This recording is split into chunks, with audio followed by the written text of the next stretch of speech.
예, 점심 맛있게 드셨나요? 예, 저는 뭐 너무 많이 먹어서 지금 양복 단추가 잘 안 잠기는 것 같습니다.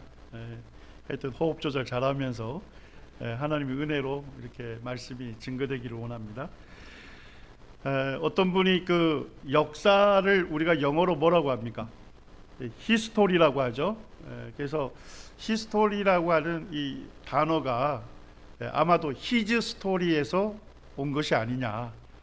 그러니까 역사를 잘 보면 누구를 알 수 있다는 겁니까? 살아계신 하나님을 볼 수 있다는 것입니다. 오늘 이제 오후 2시간은 성경에 기록된 이 예언이 역사 속에서 그대로 성취되는 것을 우리가 살펴보기를 원합니다. 왜 하나님 한 분만을 믿어야 할까요? 오늘날 사회를 다원주의라고 합니다. 그래서 이 다원주의 세계에서 절대 진리를 별로 좋아하지 않아요. 모든 종교는 나름대로 뭐가 있다는 거예요? 나름대로의 진리가 있다는 것입니다. 그렇기 때문에 서로 종교는 서로 존중해 줘야 한다, 이런 얘기를 많이 해요. 그래서 제가 이제 대학에서 제자들에게 이와 같은 이제 강의를 하면 제자들 중에 좀 불쾌하게 여기는 제자들이 있어요. 아니 교수님, 세상에 종교가 여러 종교가 있고 그 종교에서 섬기는 신들이 많은데 왜 하나님 한 분만을 믿어야 합니까? 이런 질문을 하는 친구들이 있습니다. 근데 성경은 뭐라고 얘기합니까? 데살로니가 전서 1장 9절에 보니까 너희가 어떻게 우상을 버리고 하나님께로 돌아와서 살아계시고 참되신 하나님을 섬기는지. 자, 성경이 뭐라고 얘기합니까? 세상에 있는 모든 신은 뭐에 불과하다는 겁니까? 우상이라는 거예요. 우상이라는 게 뭡니까? 어리석을 우자에다가 형상상자예요. 어리석은 형상이라는 겁니다. 우상에 눈이 있죠? 그렇지만 뭐 할 수 없습니까? 볼 수 없죠. 우상에 귀가 있죠? 그렇지만 그 앞에서 간절히 기도하는 그 사람의 기도를 들을 수 없습니다. 우상에 입이 있죠? 그렇지만 말할 능력이 없습니다. 우상에 손이 있죠? 그렇지만 사람을 위경 가운데서 구원할 능력이 없는 것입니다. 하나님께서 이렇게 말씀하시는 거예요. 이 세상 사람들이 섬기는 모든 신들은 다 우상에 불과하다는 거예요. 아주 쉽게 말씀드리면 짝퉁신이고 거짓신에 불과하다는 것입니다. 그렇지만은 살아계시고 참되신 유일한 신이 있다는 것입니다. 그분이 누구예요? 하나님이시라는 겁니다. 어떻게 하나님께서 살아계시고 참되신 유일한 신이신 줄을 우리가 어떻게 알 수 있을까요? 제가 살펴보니까 다른 종교 경전에는 없고 오직 성경에만 기록된 유일한 내용이 있습니다. 뭘까요? 미래에 되어질 일을 예언한 것입니다. 불경에는 예언이 하나도 없습니다. 미래에 이런 일이 있을 것이다, 이렇게 예언된 게 하나도 없습니다. 그 다음에 이슬람 코란에도 예언이 하나도 기록되어 있지 않습니다. 그리고 유교에도 하나도 예언이 기록되어 있지 않습니다. 자, 그런데 성경에는요, 성경의 27%가 예언으로 기록되어 있습니다. 사건이 일어나기 전에 하나님께서 선지자를 통해서 앞으로 어떤 일이 있을 것인지를 미리 말씀해 준 거예요. 자, 우리 성경에 보니까 선지자가 나오죠. 자, 선지가 뭡니까? 앞선자에다가 알지자에다가 사람자자입니다. 하나님께서 미래의 일을 누구에게 먼저 알려준 거예요? 선지자에게 알려준 거예요. 그래서 선지자가 미래에 되어질 일을 이제 사람들에게 말씀한 것입니다. 이게 27%입니다. 그러니까 성경 기록의 3분의 1이 미래에 되어질 일을 예언한 것입니다. 자, 그러면 성경에 기록된 예언이 성취된 것을 뭘 통해서 확인 가능할까요? 그렇습니다. 역사 속에서 성경의 예언이 성취된지 여부를 확인 가능하다는 것입니다. 노만 가이슬러라고 하는 교수님이 이렇게 말하고 있습니다. 성경은 수백 년 전에 정확하고 구체적인 예언을 하고 그것이 글자 그대로 이루어진 세상의 뭐라고요? 유일한 책이다, 이렇게 말하고 있습니다. 이사야 41장에 보면요, 이스라엘 백성들이 누굴 섬겼습니까? 하나님 섬겼죠. 자, 그런데 뭐예요? 자주 하나님 아닌 것을 하나님처럼 열광하고 섬겼습니다. 자, 하나님 아닌 것을 하나님처럼 섬기는 걸 뭐라고 하죠? 우상숭배라고 하죠. 그래서 하나님께서 이스라엘 사람들이 섬기는 우상에게 도전을 합니다. 뭘 해보자는 겁니까? 소송을 해보라는 겁니다. 법정 재판을 해보자. 누가 참 신인지, 누가 진짜 신인지 법정 재판을 해보자고 하나님께서 도전하시는 거예요. 자, 법정 재판에서, 법정 소송에서 승소하려면, 이기려면 뭘 제시해야 되죠? 예, 그렇습니다. 확실한 증거를 보여준다면 법정 소송은 승리할 수 있는 거예요. 승소할 수 있는 거예요. 예, 하나님께서 뭐라고 하십니까? 참신이라면 뭐 할 수 있어야 한대요? 자, 22절에 보니까 장차 당할 일을 우리에게 진술할 수 있어야 한답니다. 자, 참신이라면 뭐 할 수 있어야 한대요? 앞으로 올 일을 듣게 할 수 있어야 한다는 겁니다. 자, 참신이라면 뭐 할 수 있어야 한대요? 뒤에 올 일을 알게 하라. 하나님께서 계속 반복하는 게 뭡니까? 참신의 확실한 증거는 뭐라는 거예요? 미래의 모든 일을 다 알고 우리에게 뭐 할 수 있어야 되죠? 예언할 수 있어야 하고, 그 예언한 그대로 뭐 할 수 있어야 합니까?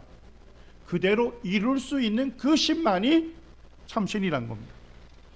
여러분들, 이 하나님께서 말씀하신 참신에 대한 그런 확실한 증거에 대해서 동의하십니까? 예, 이 세상을 창조하신 분이라면 미래의 모든 일을 다 하시겠죠? 그리고 우리에게 말씀할 수 있는 능력이 있겠죠. 그리고 말씀한 그대로를 뭐 할 수 있을 겁니까? 성취할 수 있는 전능한 신만이 참신이라고 할 수 있는 것이죠. 제가 예전에 이제 대학생들 대상으로 성경에 기록된 예언이 역사적으로 그대로 성취되는 것을 그때 다루었습니다.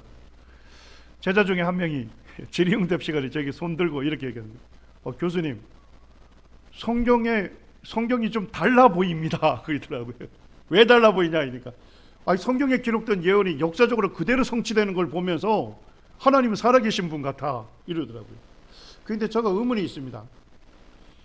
성경에 예언이 기록되어 있지만 오늘날 사람들 중에 심령술사들이 있잖아요. 점치는 사람들, 귀신의 능력을 빌려서 미래의 일을 예언하는 그 사람들도 가끔 적중하지 않습니까? 그러니까 성경에 기록된 예언하고 인간이 얘기하는 예언하고 차이점이 도대체 뭡니까? 그래서 제가 극명한 차이점을 알려줬습니다. 여기에 심령술사 중에 진 딕슨이라는 여성이 있습니다. 이분이 이제 뭘 예언했죠?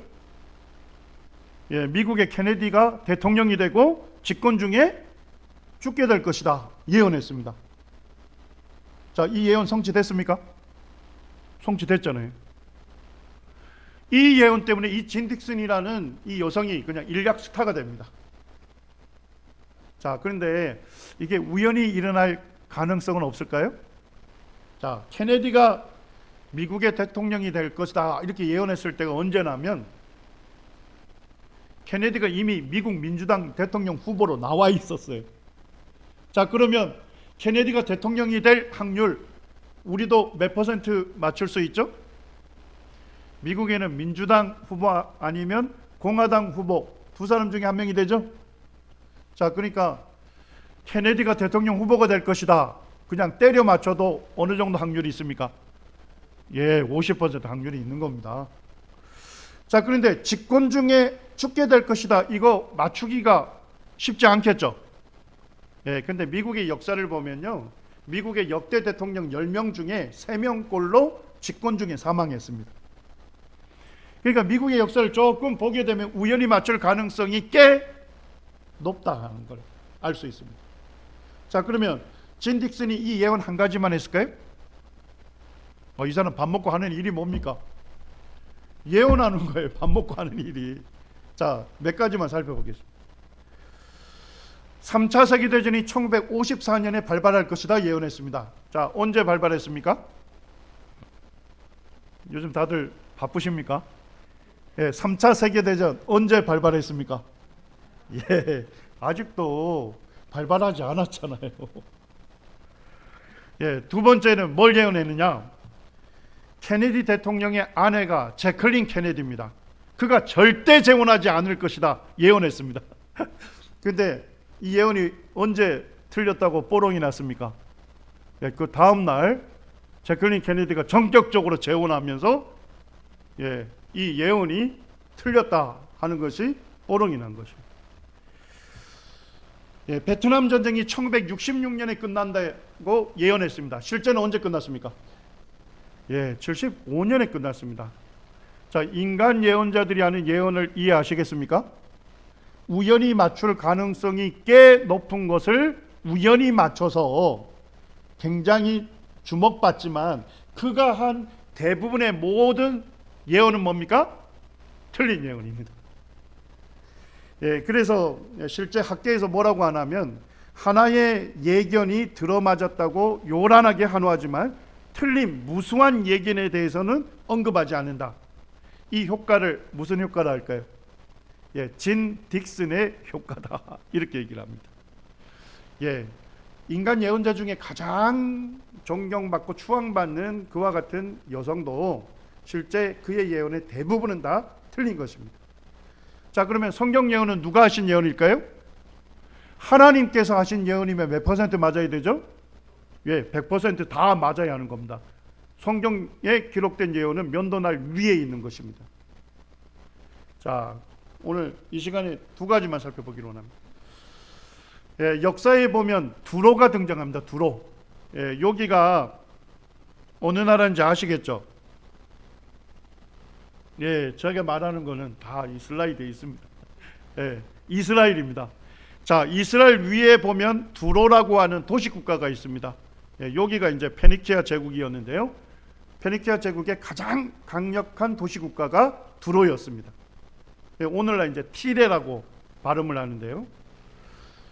두로가 뭘 잘했냐면 조선업이 굉장히 발달되어 있습니다. 이 배를 건축하는 조선술이 발달돼 가지고 아주 튼튼한 배들을 만들어서 이 두로에서 메소포타미아 지역으로도 이 상거래를 하고, 그 다음에 이제 이집트와 같은 아프리카, 또 어디까지입니까? 그리스와 같은 유럽으로 이 지중해 연안과 왕성한 무역을 하게 됐어요. 자, 왕성한 무역을 하게 되면 뭐가 많이 생깁니까? 엄청난 부를 쌓게 된 아주 부유하고 강성한 도시국가였습니다. 제가 이제 2008년에 어떤 이제 고고학 그 교수님이 쓴 논문을 살펴봤는데, 주전 330년경, 이때가 이제 그리스의 알렉산더 대왕이 등장할 때거든요. 그때 보니까 두로가 어떻습니까? 본토하고 한 800m 정도 떨어져 있는 게 보입니까? 자, 그런데 오늘날 2000년 된 지도에 보니까 어떻습니까? 붙어버렸죠. 반도가 됐어요. 근데 성경에 왜 이렇게 떨어진 두로가 이 두로 섬하고 떨어져 있던 것이 왜 오늘날 반도가 됐는지 그 놀라운 사건이 성경에 예언되어 있습니다. 여기 보니까 성경에 기록될 당시에 두로 본토로부터 지중해 800m 정도의 두로 섬이 있죠. 여기에서 이제 조선업 발달하면서 엄청난 부를 쌓게 된 겁니다. 자, 그 부를 이용해서 뭘 고용해요? 용병을 고용합니다. 역사적으로 보면 페르시아 사람들, 그 다음에 리비아와 같은 흑인들을 돈을 주고서 자국을 수비하게 돼요. 자, 그 다음에 두로가 뭘 강력하게 갖고 있었죠? 동전에 보니까 두로 동전 안에 뭐가 새겨져 있습니까? 튼튼한 전함이 새겨져 있죠. 그리고 해군이 새겨져 있습니다. 예, 두로가 굉장히 강력한 해군을 보유하고 있었습니다. 예, 제가 이제 작년 1월에 코로나 본격적으로 시작하기 전에 영국 대영박물관 갔다 왔거든요. 예, 거기 갔더니까 이 아시리아 제국의 사네립 나오죠? 성경에. 그 사네립 궁전에 있는 벽화를 고고학자들이 다 뜯어와 가지고 대영박물관에 그냥 전부 다 그걸 붙여놔 버렸어요. 거기에 봤더니까 뭐가 새겨져 있는 거예요?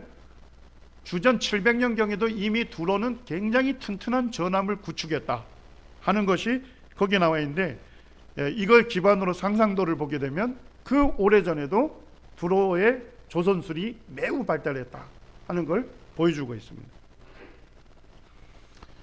자, 근데 역사가들이 얘기하는 더 놀라운 것은 뭘까요? 두로섬 전체를요, 성벽 몇 미터로 쌓았대요? 몇 미터요? 예, 45m로 두로섬 전체를 두르고요. 자, 성벽 안에는 용병들이 지키고요. 그 다음에 바깥에 바다에는 누가 지킵니까? 두로의 강력한 해군이 지키는 겁니다. 자, 결국 두로섬은 뭡니까? 바다 위에 떠 있는 난곡불락 요새예요. 그래서 이 두로 사람들이 어떤 자긍심을 갖고 있었냐면, 세계 제1강대국이 올지라도 누구는 멸망시킬 수 없다. 예, 두로만큼은 멸망시킬 수 없다 하는 자긍심을 가졌어요. 근데 그 자긍심이 너무 지나쳐가지고 그들이 교만했는데 교만이 하늘까지 찔렀습니다. 누구일지라도 두로를 멸망시키지 못한다는 거예요. 그렇습니다. 하나님일지라도 두로만큼은 멸망시킬 수 없다. 예, 에스겔 28장 2절 우리 같이 한번 읽어볼까요?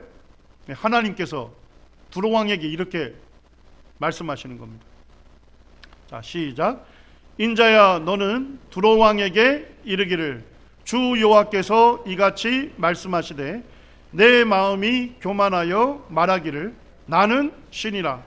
내가 하나님의 자리 곧 바다 가운데 앉아 있다 하도다. 내 마음이 하나님의 마음 같은 채 할지라도 너는 사람이요 신이 아니거늘.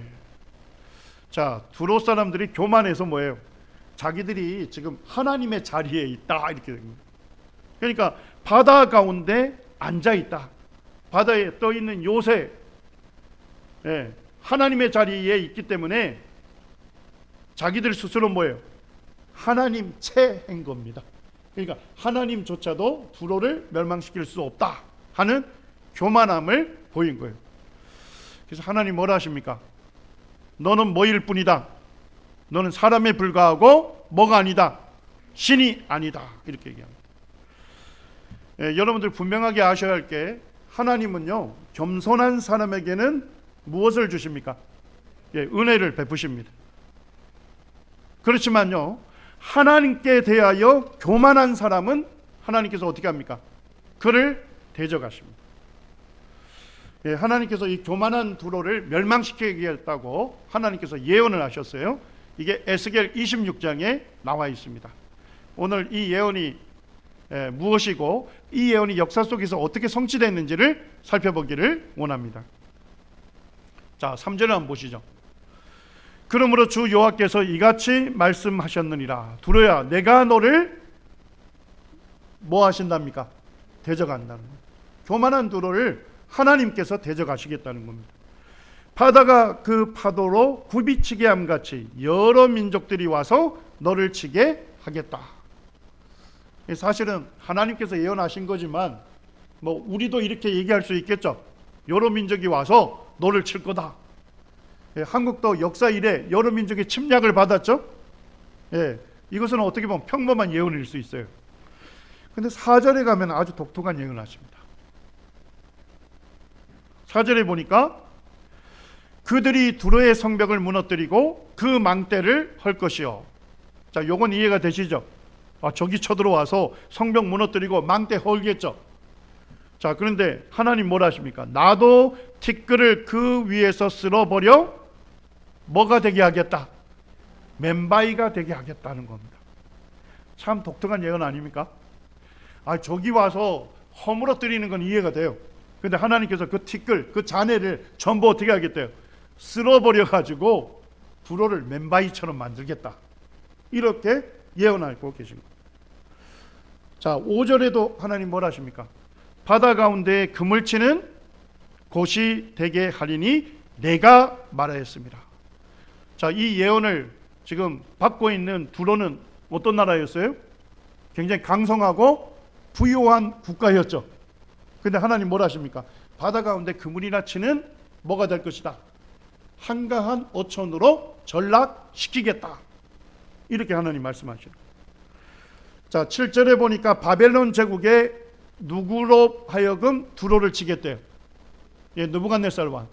이것도 그냥 예상되는 예언이에요. 왜냐니까 그 당시 바벨론 제국에 느부갓네살 왕이 등장했거든요.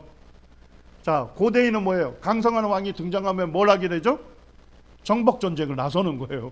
그러니까 두로를 칠 것은 이게 예상이 된 거예요. 자, 근데 12절에 가면 아주 독특한 예언을 하십니다. 그들이 내 재물을 빼앗을 것이며 내 무역한 것을 노략질할 것이며 내 성을 헐 것이며 내 기뻐하는 집을 무너뜨릴 것이며. 요건 이해가 되죠? 저기 쳐들어와 가지고 재물 뺏고 무역한 거 노략하고 성 헐고 집을 파괴할 겁니다. 근데 하나님 뭘 얘기하시죠?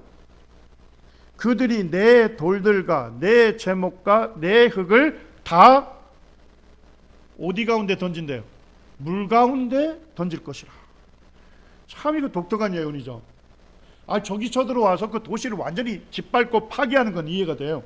그런데 하나님께서 돌들, 그 나무들, 두로의 흙들 이런 것들을 전부 다 어디에 던져버린다고요? 물에다 던지겠다 하는 겁니다. 독특한 예언을 하시는 겁니다. 14절에 보니까 너로 맨바위가 되게 한즉 내가 금을 말리는 곳이 되고 다시는 뭐하지 못한대요. 다시는 지금처럼 부유하고 강성한 도시국가로는 건축되지 않을 것이다. 자, 그러면서 누구의 이름으로 이 예언 이루시겠답니까? 나 여호와가 말하였습니다. 주 여호와의 말씀입니다. 자, 여러분들이 이제부터 구약 성경을 읽을 때 일정한 패턴이 있습니다. 하나님께서 예언하실 때는요, 예언을 하고 바로 누구 이름을 얘기할까요? 하나님 자신의 이름을 얘기하면서 하나님의 이름으로 이 예언을 성취하겠다 하는 것이 일반적인 패턴입니다. 이 짧은 본문에서 하나님께서 자신의 이름을 7번 얘기하시고, 그리고 하나님의 이름으로 이 예언을 성취하겠다고 말씀하시는 겁니다.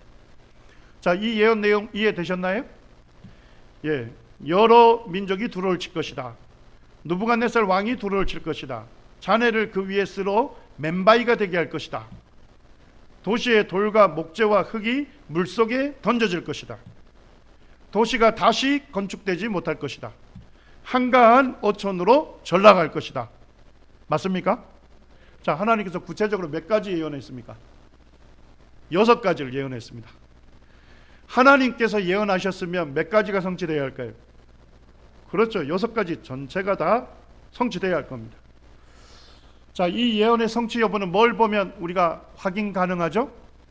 그렇습니다. 역사를 살펴보게 되면 성경 예언이 성취된지 여부를 확인 가능합니다. 예, 하나님께서 선지자 에스겔을 통해서 예언한 후 몇 년 뒤에 느부갓네살 왕이 쳐들어옵니까?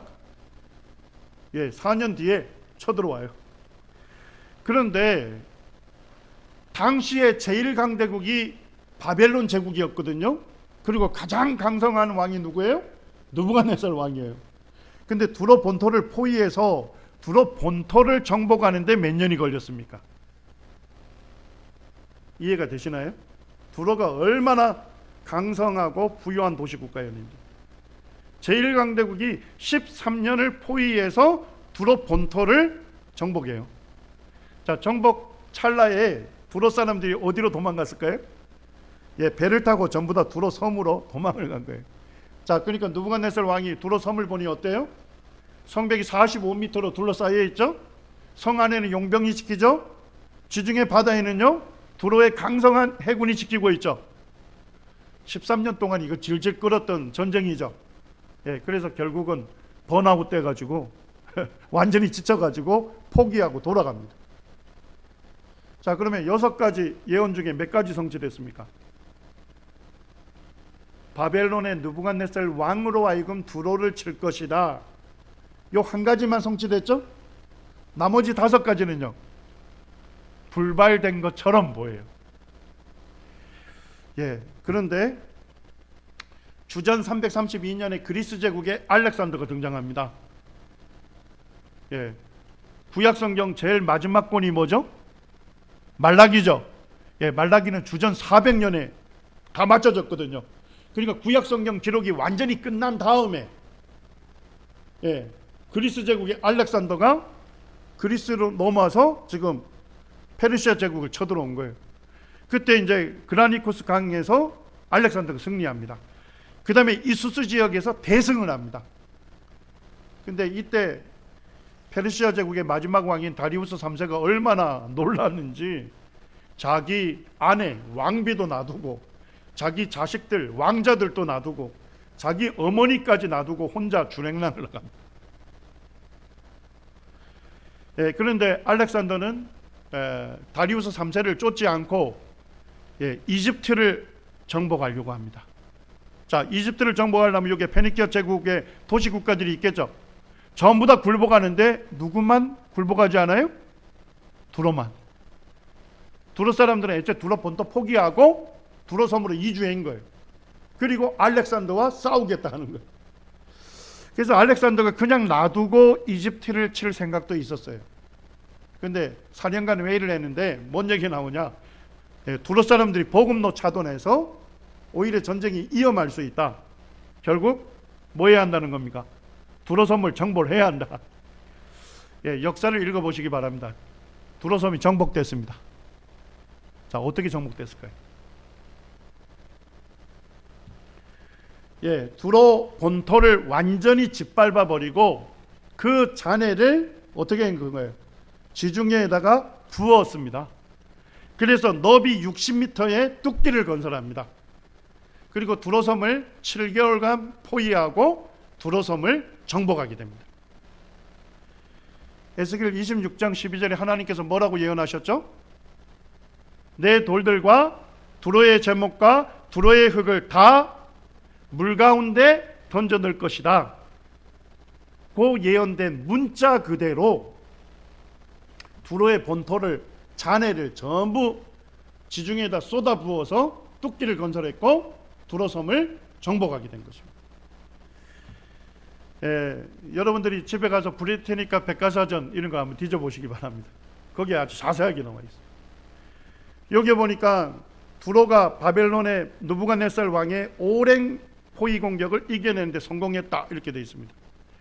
그러다가 마케도니아 정복자 알렉산더 대왕의 침략과 두로의 저항은 역사적으로 유명하다 이러면서 아주 구체적으로 얘기해요. 주전 332년에 알렉산더는 섬에 접근하기 위해 본토에 있는 도시를 완전히 짓밟아버리고 그 잔해 전부를 어디에 쏟았습니까? 바닷물 속에 쏟아 부었다. 잔해가 너무 많아서 600m 넓이의 뚝기를 건설하면서 7개월 포위 공격을 한 끝에 두로를 점령했다. 그러면서 알렉산더가 건설한 뚝기는 무너지지 않고 지금도 뭐하고 있다고요? 남아있답니다. 두로가 위치한 섬은 반도로 만들어 놓았다 이렇게 되어 있습니다. 그래서 제가 두로의 구글 인공위성 사진을 살펴봤습니다. 자, 원래 여기가 뭐예요? 두로 본토 땅이에요. 그리고 요 붉은 데가 섬이죠. 자, 여기에 녹색 뚝길 보입니까? 예, 이거 누가 닦은 뚝길입니까? 예, 알렉산더가 두로 본토 전부 파괴한 것을 지중해 물 속에다가 부어가지고 60m 넓이의 뚝길을 건설한 게 지금도 남아 있습니다. 자, 근데 이게 언제 사건입니까? 2300년 전 사건이죠. 그러니까 뭐예요? 오랫동안 파도가 치면서 모래가 쌓였겠죠. 그러면서 반도가 된 것입니다. 결국 오늘날 두로가 반도로 남아있는 이유는 무엇이었습니까? 성경에 예언된 말씀 때문에 두로의 돌들과 두로의 나무들과 두로의 흙을 다 물속에 던져질 것이다 했던 그 문자 그대로 뚝길이 건설이 됐기 때문에 사실은 오늘날 뭐로 남게 된 겁니까? 반도로 남게 된 것입니다. 여러분들이 이 에스겔 26장 예언이 성취된 것을 오늘날 직접 확인 가능합니다. 자, 비행기 타고 어디 가시면 돼요? 레바논 가시기 바랍니다. 레바논에 두로에 가시면 요 알렉산더가 바다 물속에 집어넣어서 뚝길을 건설한 거 지금 뭐 할 수 있을까요? 그 위를 걸을 수 있습니다. 성경 예언이 구체적으로 성취된 것을 눈으로 확인이 가능한 것입니다. 요게 리버티 대학교의 그 랜달 프라이스라는 이 중동 전문가 교수가 있는데 그분 책을 제가 읽어보니까 이렇게 구체적으로 써놨더라고요. 에스겔이 예언한 대로 고대 두로가 있던 자리에는 지금 그 지방의 어부들이 그물을 펴서 말리는데 사용되는 뭐가 있다고요? 평범한 바위가 있다. 그리스 군대가 건축한 고대의 뚝길은 여전히 남아 다른 것들과 함께 에스겔 예언이 구체적으로 성취되었음을 뭐하고 있다고요? 증언하고 있다는 것입니다. 성경에 기록된 예언은 뭐가 가능합니까? 확인 가능한 기적입니다.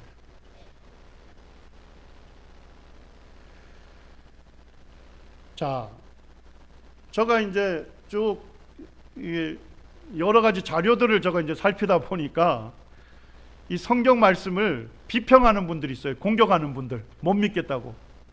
자, 그분들이 이 에스겔 26장 예언을 뭐라고 얘기하는 거예요? 이 성경 본문은 예언이 아니라 뭐라는 겁니까? 역사를 기록했다. 자, 왜 이렇게 비평할까요? 에스겔 26장이 예언을 기록한 게 아니고 역사를 기록한 것이라고 비평합니다. 자, 왜 그럴까요? 에스겔 26장에 있는 것이 꼭 실제 역사가 사건이 일어난 이후에 그것을 다 본 사람이 역사를 기록한 것처럼 너무나도요 정확하고 구체적으로 기록되어 있다는 겁니다. 그렇기 때문에 이거는 예언이 아니고 역사일 거다 이렇게 공격하고 있습니다. 자, 여러분들 한 번만 생각해 보시기 바랍니다. 자, 사건이 일어난 후에 역사를 기록할 가능성이 있을까요? 자, 에스겔 26장은 에스겔서는 구약 성경에 있습니까? 신약 성경에 있습니까? 구약 성경에 있죠. 자, 그리고 구약 성경 마지막 권인 말라기는 언제 끝났습니까? 자, 주전 400년경에 끝났죠? 맞습니까? 자, 그런데 이 예언의 구체적인 성취는 언제 일어났습니까? 구약 성경 다 기록이 끝난 다음에 알렉산더가 두로를 침공한 것이 구체적으로 다 예언을 성취하게 됐죠. 자, 그럼 여러분들 생각해 보시기 바랍니다. 만일 역사를 기록했다면 에스겔서 자체가 구약 성경에 들어갈 수 있습니까? 없습니까? 없죠. 뭔지 이해되셨나요? 하나만 생각해 보면 역사가 아니고 뭐라는 게 너무나도 확실하죠? 예언이라는 것이 너무나도 확실하고 그 예언을 역사라고 공격하는 사람들은 뭐예요? 오히려 뭘 지지해주고 있는 거예요? 성경에 기록된 예언이 너무나도 구체적이고 확실하게 성취됐다는 것을 오히려 뭐 해주고 있어요? 지지해주고 있는 것입니다. 마태복음 5장 18절 예수님께서 하신 말씀인데요. 우리 함께 읽기를 원합니다. 같이 읽겠습니다. 시작. 진실로 너희에게 이르노니 천지가 없어지기 전에는 율법의 1.1핵이라도 반드시 없어지지 아니하고 다 이루리라. 예수님께서 하시는데요. 율법은 구약 성경을 얘기하는 것입니다. 구약 성경의 1.1핵이라도 반드시 없어지지 아니하고 다 뭐 한다고요? 이루린다. 다 성취될 것이라고 예수님이 말씀하신 겁니다. 여러분들 이 성경에 기록된 미래에 되어질 일들은요, 모두가 다 성취될 것입니다. 예, 성경은 살아 계신 하나님의 말씀입니다. 예, 한 가지만 더 살펴보기로 원합니다. 자, 페르시아 제국을 건설한 왕이 누굴까요? 예, 제가 질문하는 것은 다 슬라이드에 있습니다. 예, 자신의 머리를 또독거리기보다는 슬라이드를 유심히 보시면 정답이 보입니다. 예, 페르시아 제국을 건설한 왕이 고레스 왕인데요.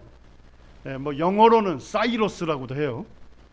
예, 그런데 요즘은 뭐냐면 교과서에서 그 나라 언어로 발음을 많이 씁니다. 그래서 키루스라고 아마 세계사에 나올 거예요. 똑같습니다. 고레스라는 왕입니다. 예, 이란의 그 파사르가다 평야에 가게 되면 이 고레스의 돌로 된 묘가 있습니다. 여기 좀 여러분들이 볼 때 사진이 좀 작아 보이죠? 근데 11m나 되는 거대한 성묘입니다. 자, 근데 세계사에서 아주 주목받는 이 고레스라는 왕이 놀라운 것은 뭡니까? 어디에 기록되어 있습니까? 네, 성경에 기록되어 있어요. 근데 제가 살펴보면서 더 놀라운 것은 뭘까요? 고레스가 태어나지도 않았는데, 고레스가 역사적으로 존재하지도 않았는데, 하나님께서 선지자 이사야를 통해서 고레스의 이름을 분명하게 얘기하면서 앞으로 오게 될 고레스가 이와 같은 하나님의 일을 성취할 것이라고 구체적으로 예언되어 있습니다. 예, 이사야 44장하고 45장에 기록되어 있는데요. 자, 44장 28절에 보니까 누구의 이름이 나옵니까? 예, 고레스입니다. 선지자 이사야는 주전 700년경에 활동한 선지자입니다. 그런데 고레스는 100년 뒤에 태어나요. 그러니까 역사적으로 존재하지도 않는 인물의 이름을 기록하면서 이 인물이 어떤 일을 할 것인지를 하나님께서 예언하시는 겁니다. 자, 28절을 보시죠. 고레스에 대하여는 이르기를 그는 하나님의 목자라는 겁니다. 그러니까 하나님께서 택하신 사람이다, 이런 얘기입니다. 나의 모든 기쁨을 뭐 할 것이다. 그러니까 하나님께서 기뻐하시는 일을 성취할 도구로 누굴 삼았다는 거예요? 이 고레스라는 이방의 왕을 삼았다는 것입니다. 자, 그러면서 두 가지를 구체적으로 예언합니다. 예루살렘에 대하여는 이르기를 뭐 할 것이다. 중건되리라 하며. 근데 너무 놀라운 건 뭘까요? 당시 예언할 당시에 예루살렘이 파괴가 되지 않았습니다. 그런데 하나님께서 뭐예요? 파괴될 것을 전제로 예루살렘 성을 누가 중건하게 하겠대요? 고레스로 하여금 중건하게 하겠다는 거예요. 자, 두 번째는요, 성전에 대하여는 이르기를 내 기초가 세움이 되리라 하는 자니라, 이렇게 되어 있습니다. 자, 이것도 놀라운 건 뭘까요?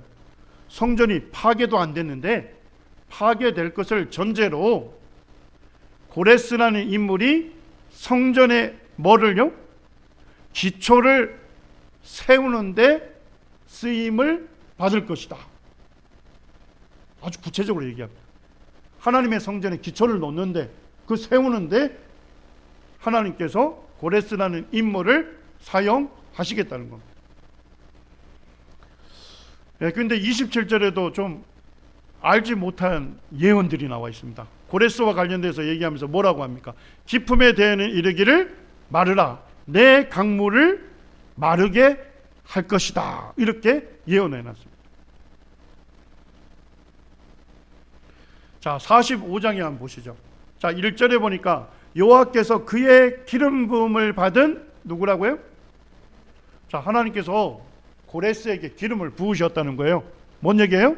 하나님께서 고레스를 택하셔서 하나님의 일을 성취하겠다는 겁니다.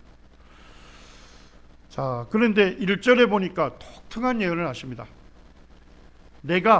하나님께서 고레스의 오른손을 붙들고, 자, 오른손은 뭐의 상징이죠? 힘의 상징. 하나님께서 고레스를 강하게 하시겠대요. 자, 그리고 고레스 앞에 열국을, 여러 나라를 뭐 하겠대요? 항복하게 하며 내가 왕들의 허리를 풀어. 자, 허리띠를 푼다는 건 뭔 뜻일까요? 예, 왕들의 무장 해제를 시키겠다는 겁니다. 자, 그리고 그 앞에 문들을 열고 성문들이 닫히지 못하게 하리라. 자, 쉽게 얘기하면 뭡니까? 하나님께서 고레스 강하게 해서 여러 나라를 뭐 할 것이다? 정복해서 대제국을 건설하게 하겠다고 예언하고 있는 겁니다. 이해되시나요? 제가 지금 말씀드리는 거에 동의하십니까? 예, 그렇게 말씀하고 있습니다.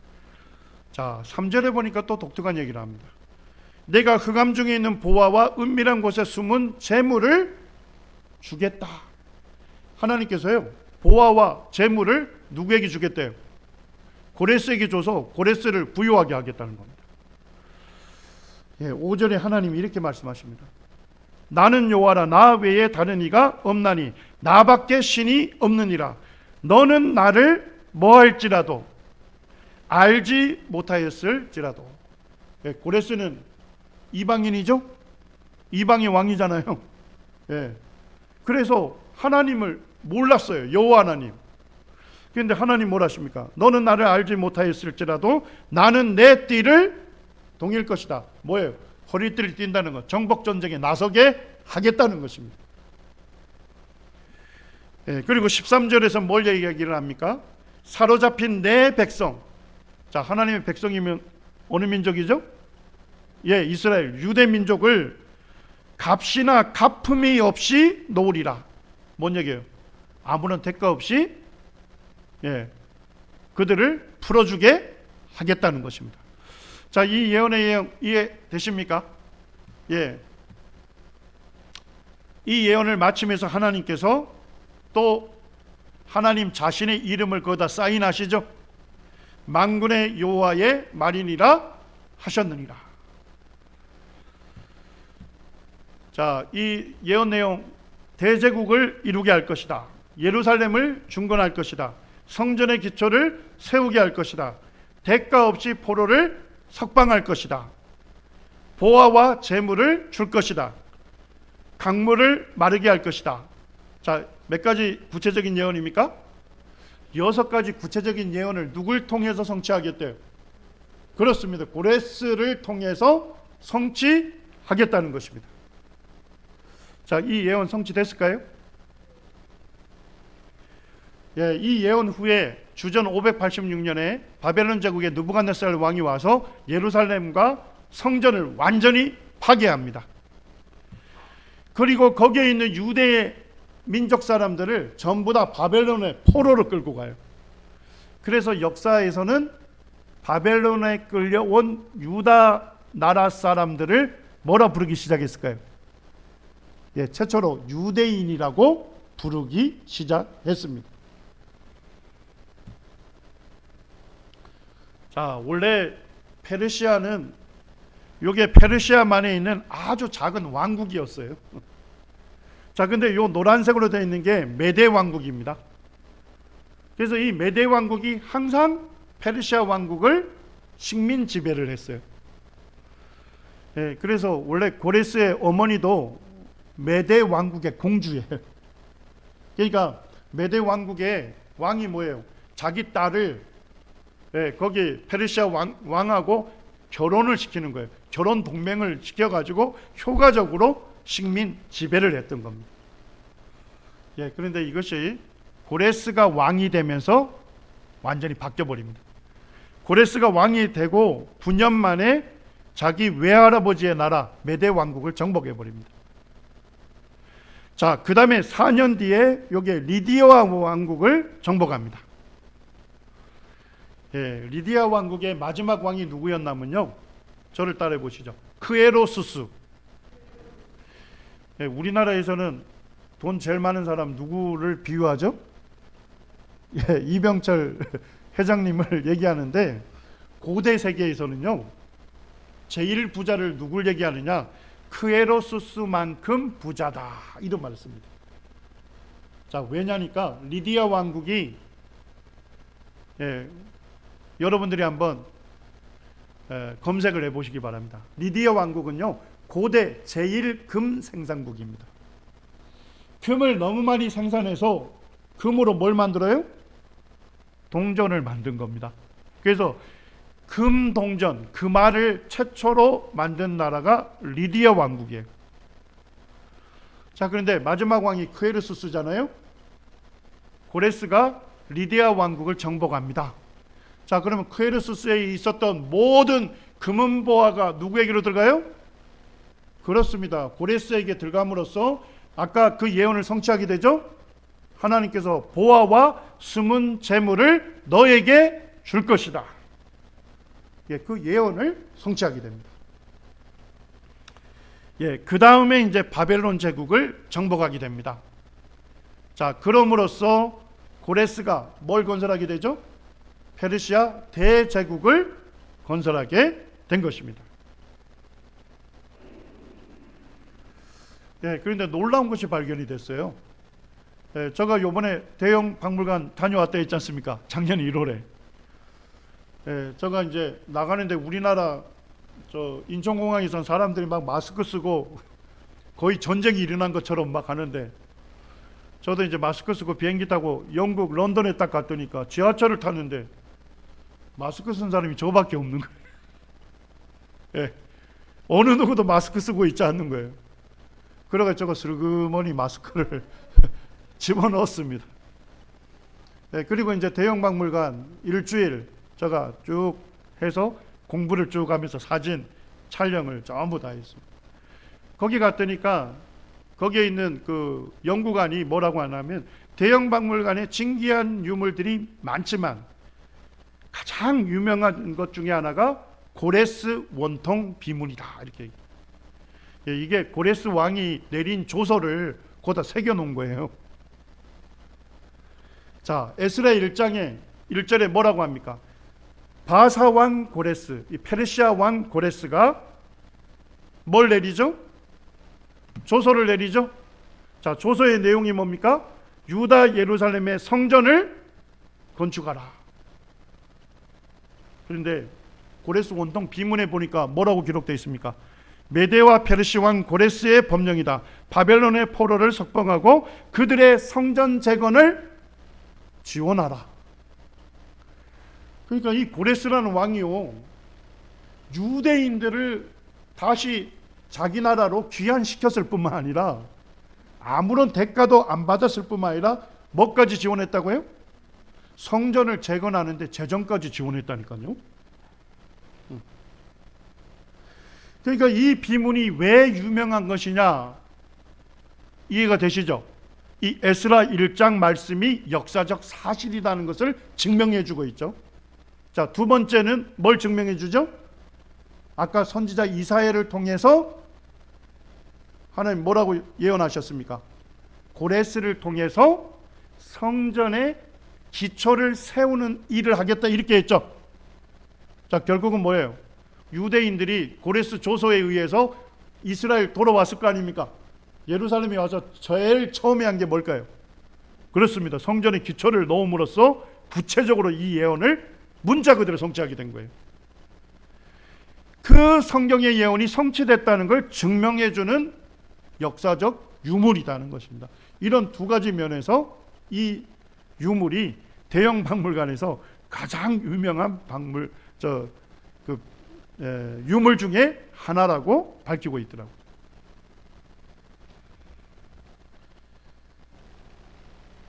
예, 그래서 이 성경에도 보면 고레스 왕이 뭐라고 합니까?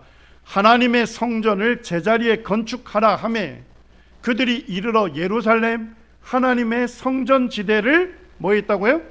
놓았다. 지대가 뭡니까? 예, 기초 공사를 했다, 이런 얘기입니다. 그래서 성경에 구체적으로 뭘 예언했습니까? 성전에 대하여는 이르기를 내 기초가 세움이 되리라 하는 자니라. 그러니까 고레스가 구체적으로 뭐예요? 성전의 기초를 놓는데 쓰임을 받을 것이다, 이렇게 예언했는데 문자 그대로 성취가 된 것입니다.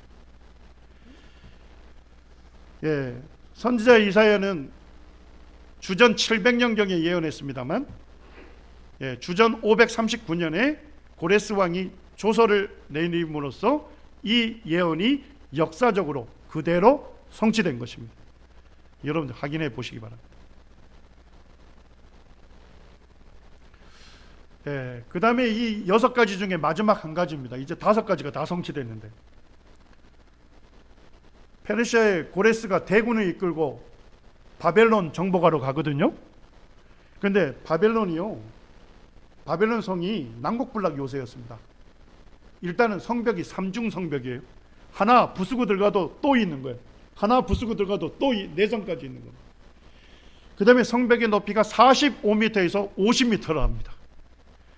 그리고 길이가 96km이기 때문에 아무리 많은 대군이 와도 뭘 못하죠? 완전 포위할 수 없습니다. 그 다음에 성내로는 무슨 강이 흘러요? 유프라테스 강이 흐르기 때문에 물의 공급에 문제가 없는 거예요.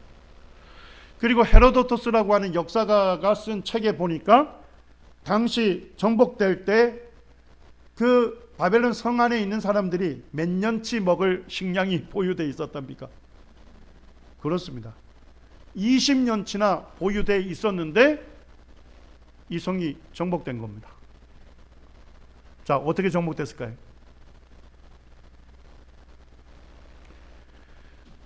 이와 같은 수치는요, 그냥 역사책에 나오는 수치가 아니고 독일의 고고학자 중에 로버트 콜데바이가 있습니다. 이 사람이 바벨론 성의 위치라고 딱 갔더니까, 이라크 남부에 갔더니까 거기 사막이에요. 전부 다 모래밖에 없는 거예요.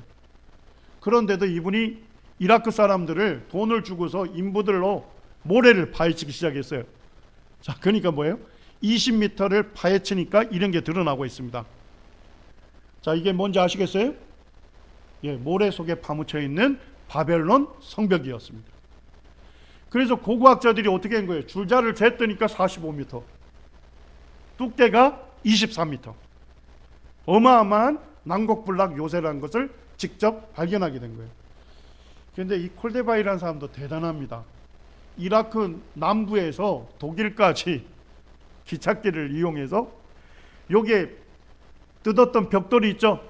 그걸 1년 번호를 다 해가지고 이라크에서 독일까지 운반한 거예요. 그래가지고 지금 독일에 가서 완전 복원을 하려 했더만 높이가 몇 미터입니까? 45m, 너무 거대하니까 그걸 어떻게 했어요? 축소 복원을 해서 그 위에다 지붕을 씌운 겁니다. 그게 뭐예요? 페르가몬 박물관입니다. 그러니까 요거는요, 짜가가 아니고 오리지널입니다. 몇 년 동안 묻혀 있었던요? 2600년 동안 모래 속에 파묻혀 있었던 그 성벽이 발굴이 돼서 지금 박물관에 그대로 축소 복원을 해놓은 것입니다.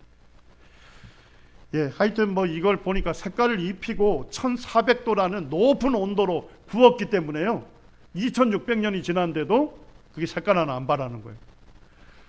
제가 2년 전에 그 터키의 이스탄불 박물관을 갔거든요. 그것도 세계 4대 박물관 중에 하나예요.